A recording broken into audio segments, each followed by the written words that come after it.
सर्वेभ्यो नमो नमः। सभी को नमस्कार। आप सभी का हार्दिक अभिनंदन है संस्कृत अनुवाद की आज की इस कक्षा में। तो देखिए, हम इस कक्षा में करने जा रहे हैं आचार्य कपिल देव द्विवेदी जी द्वारा रचित मध्यम रचनानुवाद कौमुदी का मध्यम स्तर का 15वां अभ्यास। तो इसके शब्दार्थ करते हैं। सबसे पहले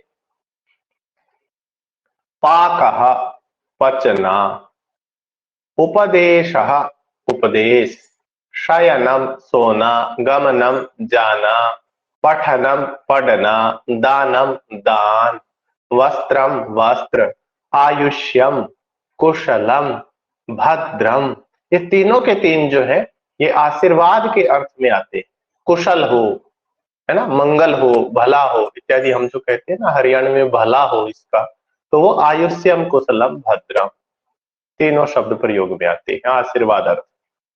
गर्ज गरजना, मूर्छित होना, श्री आश्रय लेना या सेवा करना, भ्री पालन करना, जिसका भरता जिससे बनता है ना, भरता पति को कहते भरता, पालन करने वाला।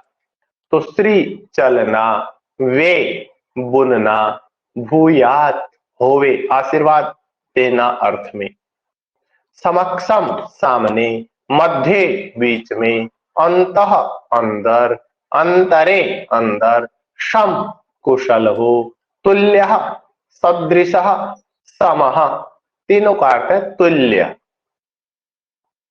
पाक से उपदेश तक राम की तरह से रूप चलेंगे। राम का शब्द रूप हमने याद किया है, उच्चारित किया है। शयन से वस्त्र तक गृह की तरह से रूप चलेंगे।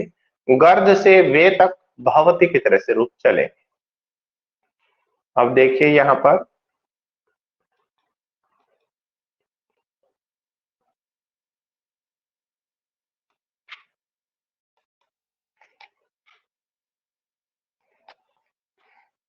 व्याकरण। एदम आदस स्त्रीलिंग। एदम और आदस के स्त्रीलिंग है षष्ठी विभक्ति और दीर्घ संधि का भी इसमें अभ्यास होएगा। तो एदम और अदस के स्त्रीलिंग के पूरे रूप स्मरण करो तो इसी अभ्यास में हम इनका उच्चारण करेंगे। गर्ज आदि के रूप भवती की तरह से चलेंगे, जैसे गर्जति, श्रायति, भारति, सारति, वायाति। नियम नंबर 66, कर्तृकर्मणो कृति, कर्तृकर्मणो कृति। कृदंत शब्द जिनके अंत में कृत प्रत्यय अर्थात त्रिच, त्रिच का त्रि बचता है, तिन, तिन का ती बचता है, अच का ए बचता है, घय, घय में से भी एर शेष रहता है, ल्युट का अना शेष बचता है।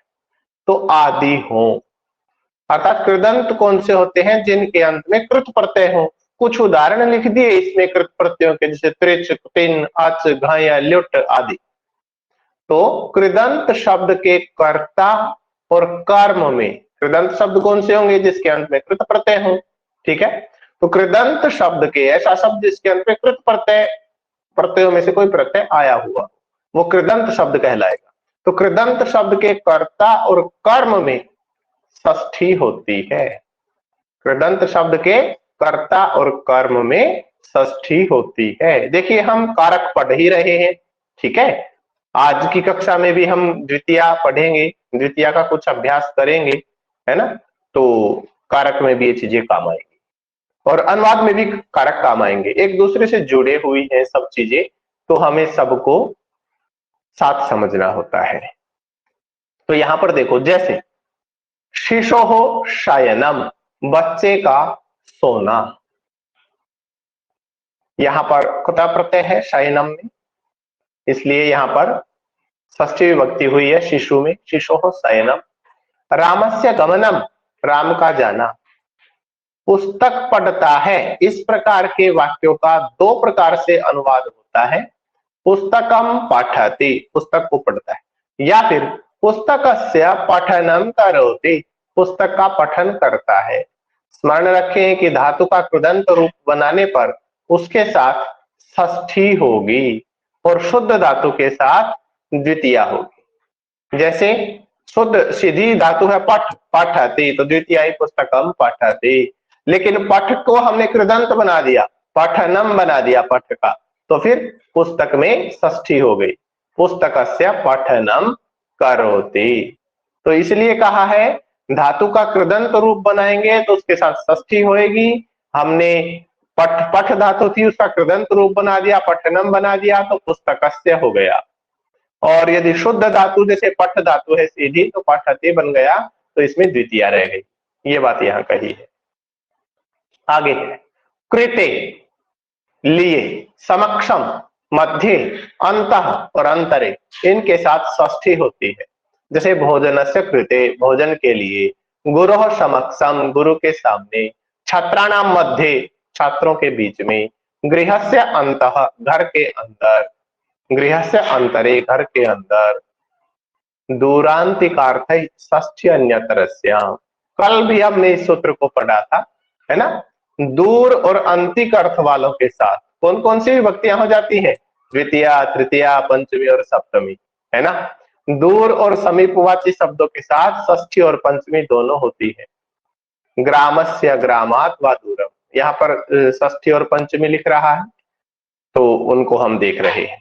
ग्रामस्य, ग्रामात व दूरम, ग्रामस्य ग्रामात् वा समीपम, ग्रामस्य ग्रामात् वा पार्श्वम, ग्रामस्य ग्रामात् वा सकाशम। ठीक है। तुल्यार्थ ही, तुल्यवाची शब्दों के साथ, तुल्यवाची शब्द तुल्य, सदृश और सम, षष्ठी और तृतीया दोनों होती है। कृष्णस्य तुल्यः या कृष्णेन तुल्यः, कृष्णस्य सदृशः या कृष्णेन सदृशः, कृष्णस्य समः या कृष्णेन समः, कृष्ण के समान, कृष्ण के तुल्य, कृष्ण के जैसा, है ना। आगे है चतुर्थी, चाशिष्य, युष्य, मद्र, भद्र इत्यादि ये वार्तिक है। तो आशीर्वाद सूचक शब्दों कौन कौन से शब्द हैं? आयुष्यम, भद्रम, कुशलम, सुखम, हितम, अर्थः, प्रयोजनम, शम, पथ्यम आदि। इन आशीर्वाद सूचक शब्दों के साथ षष्ठी और चतुर्थी दोनों होती है। कृष्णस्य कृष्णाय वा भद्रम, कृष्ण का भद्र हो, मंगल हो। कृष्णस्य कृष्णाय वा कुशलम, कृष्णस्य कृष्णाय वा सम भूयात्, कृष्णस्य कुशलम भूयात्, कृष्णस्य भद्रम भूयात्, कृष्णस्य सम भूयात्। या फिर कृष्णाय भद्रम भूयात्, कृष्णाय कुशलम भूयात्, कृष्णाय सम भूयात्। कृष्ण का भला हो, कृष्ण के लिए मंगल हो इत्यादि अर्थ। दीर्घ संधि का ये सूत्र हमने बड़े अच्छे से पढ़ा है। अकः सवर्णे दीर्घः, अकः इत्युक्ते अ इ उ ऋ, तो अक के बाद सवर्ण अक्षर हो, सवर्ण के कौन होता है ये भी हमें पता है, तो दोनों के स्थान पर दीर्घ अक्षर हो जाता है। अ या आ और बाद में अ या आ, तो आ बन जाता है। ई या ई प्लस ई आइए तो ई बन जाता है। उ बन जाता है। री री री बन जाता है। उसी प्रकार से उदाहरण यहाँ पर दिए हैं। विद्या आलय, विद्यालय, करोति इदम, करोतीदम, गुरु उपदेश, गुरुपदेश। ठीक है। अब देखिए इदम स्त्रीलिंग आप सभी बोलेंगे, मैं दूसरी बार बोलूंगा तब मिलके बोलेंगे, पहली बार में आप सुनेंगे। दो उच्चारण करूंगा मैं, दो बार प्रत्येक पंक्ति का, तो दूसरी बार में आप बोलेंगे। माइक आपका म्यूट रहेगा।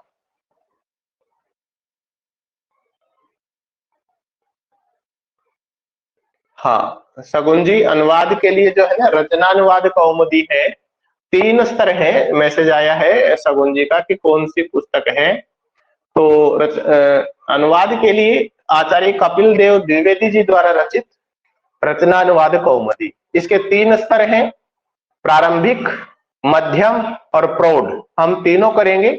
आप तीनों पुस्तक खरीद लें तो बहुत अच्छा है। समय अभी ना लगे तो जब समय लगे 2 दिन में, 4 दिन में, 10 दिन में, तब आप खरीद लें। ठीक है। चलिए आगे बढ़ रहे हैं हम। ये सारी चीजें इन कौमुदियों में मिलेंगी।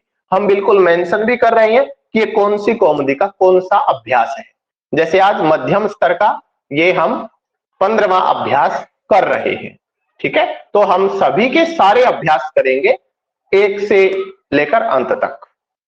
जैसे प्रारंभिक में 30 अभ्यास है, मध्यम में 60 अभ्यास है और प्रौढ़ स्तर में भी 60 अभ्यास है। तो हम सारे के सारे अभ्यास करेंगे। चलिए हम उच्चारण कर रहे हैं। इयम इमे इमाः, इयम इमे इमाः, इमाम इमे इमाः, इमाम इमे इमाः, अनया आभ्याम आभिः, अनया आभ्याम आभिः, अस्यै आभ्याम आभ्यः, अस्यै आभ्याम आभ्यः, अस्याः आभ्याम आभ्यः, अस्याः आभ्याम आभ्यः, अस्याः अनयोः आसाम्, अस्याः अनयोः आसाम्, अस्याम् अनयोः आसु, अस्याम अनयोः आसु। इसके बाद है अदस स्त्रीलिंग का रूप। असौ अमू अमूहु, असौ अमू अमूहु, अमूम अमू अमूहु, अमूम अमू अमूहु, अमुया अमूभ्याम अमूभिः, अमुया अमूभ्याम अमूभिः, अमुष्यै अमूभ्याम अमूभ्यः, अमुष्यै अमूभ्याम अमूभ्यः, अमुष्याः अमूभ्याम अमूभ्यः, अमुष्याः अमूभ्याम अमूभ्यः, अमुष्याः अमुयोः अमूषाम्, अमुष्याः अमुयोः अमूषाम्, अमुष्याम अमुयोः अमूषु, अमुष्याम अमुयोः अमूषु। आप शुद्ध रूप में ही इनको याद करें। उकार का उच्चारण जहां दीर्घ है उसको दीर्घ रूप में ही याद करें, तभी आपको शुद्ध रूप में याद रहेगा। चलिए अब हम उदाहरण वाक्य देख रहे हैं 15वें अभ्यास के।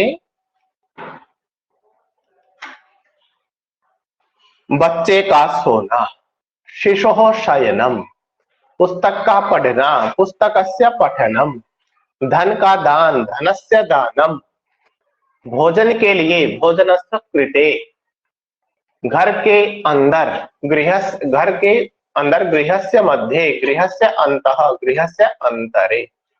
इसके सामने अस्या समक्षम, गांव से दूर, ग्रामस्य दूरात्, पिता के पास, जनकस्य समीपात्, जनकस्य पार्श्वात्, जनकस्य सकाशात्, शिष्य का भला हो, है ना, शिष्य के लिए आशीर्वाद दे रहा है।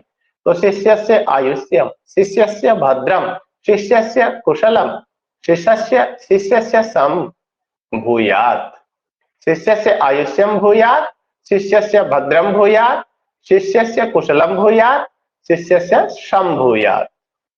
पठति इयं बाला, सवर्ण दीर्घ संधि के उदाहरण के लिए यहाँ पर लिखा है ये पठति इयं बाला, अलग अलग करेंगे तो पठति इयं, पठति इयं बाला, यह बालिका पढ़ती है।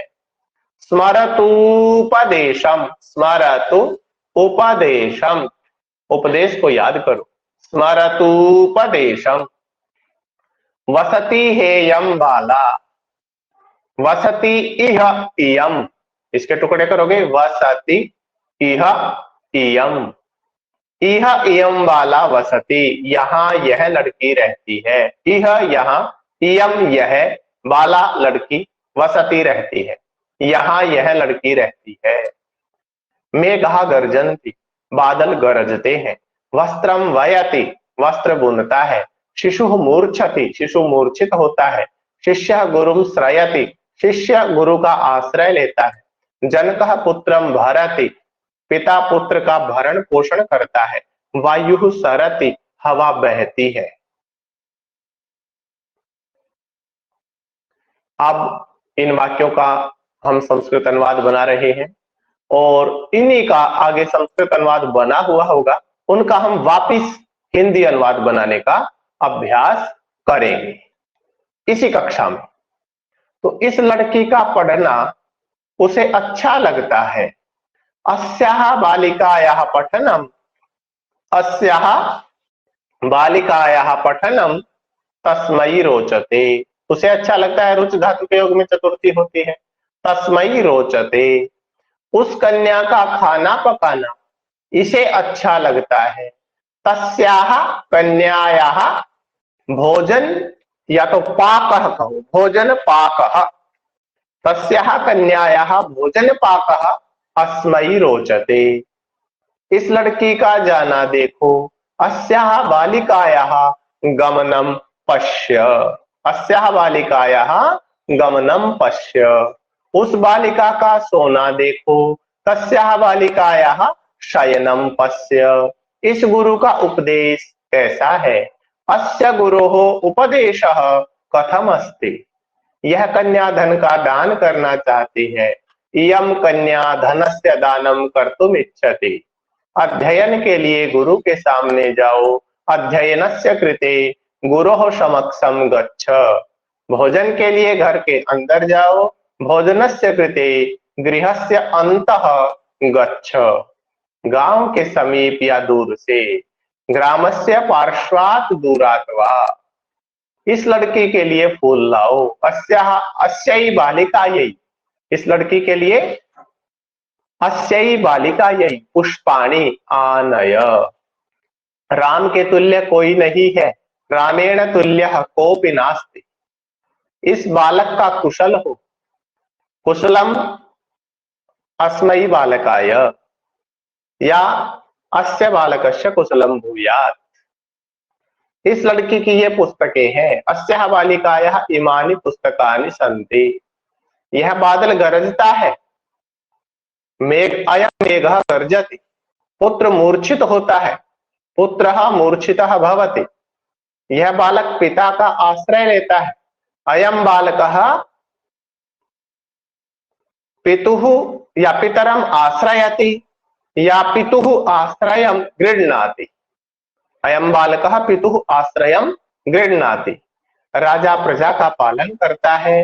राजा प्रजाः पालयति, या राजा प्रजानां पालनम करोति, हवा चलती है। वायुः सरति, या वायुः वहति, वह वस्त्र बुनता है। स वस्त्रम वयति, तू खाता है, त्वं खादसि। पिबसि, हससि, जयसि च, मैं ईश्वर का चिंतन करता हूं। अहम ईश्वरस्य चिंतनं करोमि, या अहम ईश्वरस्य चिंतनं करोमि, मैं पानी में तैरता हूं। अहम जले तरामि, ये इंग्लिश ट्रांसलेशन है। हिंदी में जिसको प्रॉब्लम हो इंग्लिश का स्क्रीनशॉट ले सकता है।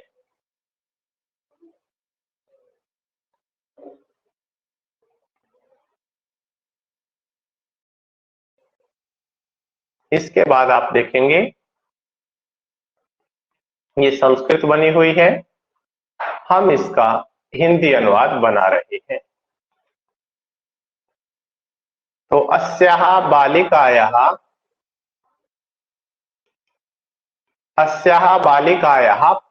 पठनम तस्मै रोचते, इस बालिका का पढ़ना उसे अच्छा लगता है। तस्याः कन्यायाः भोजन पाकः, भोजन पचनम नहीं, ये मेरे से लिखा गया। तस्याः कन्यायाः भोजन पाकः अस्मै रोचते, भोजन पाकः भोजन पकाना, उस कन्या का भोजन पकाना इसे अच्छा लगता है। अस्याः बालिकायाः गमनम पश्य, इस बालिका का जाना देखो। तस्याः बालिकायाः शयनम पश्य, उस बालिका का सोना देखो। अस्य गुरोः उपदेशः कथम अस्ति, इस गुरु का उपदेश कैसा है। एषा कन्या धनम दातुम इच्छति, यह कन्या धन का दान करना चाहती है। एषा कन्या धनस्य दानम कर्तुम इच्छति, कोई सी बात लिखे, चाहे एषा कन्या धनम दातुम इच्छति या फिर एषा कन्या धनस्य दानम कर्तुम इच्छति, दोनों ही तरह से सही है। अध्ययनस्य कृते गुरुः समक्षम गच्छ, अध्ययन के लिए गुरु के सामने जाओ। भोजनस्य कृते गृहस्य अन्तः गच्छ, भोजन के लिए घर के अंदर जाओ। ग्रामस्य समीपात दूरात वा अस्यै बालिकायै पुष्पाणि आनय। गांव के पास से या दूर से इस बालिका के लिए फूल लाओ। रामेण तुल्यः कोऽपि नास्ति, राम के समान कोई भी नहीं है। अस्य बालकस्य कुशलं भूयात्, इस बालक का भला हो। अस्याः बालिकायाः इमानि पुस्तकानि सन्ति, इस बालिका की ये पुस्तकें हैं। अयम मेघः गर्जति, यह बादल गरजता है। पुत्रः मूर्छति, ये च नहीं आएगा। पुत्रः मूर्छति, पुत्र मूर्छित होता है। अयम बालकः पितरं श्रायति, यह बालक पिता का आश्रय लेता है। नृपः प्रजाः पालयति, राजा प्रजाओं का पालन करता है। वायुः वहति, वायु सरति, वायु बहती है। सह वस्त्रम वयति, वह वस्त्र बुनता है। त्वम खादसी, तू खाता है। पिबसी, पीता है। हससी, हंसता है। जीवसी च, और जीवित रहता है।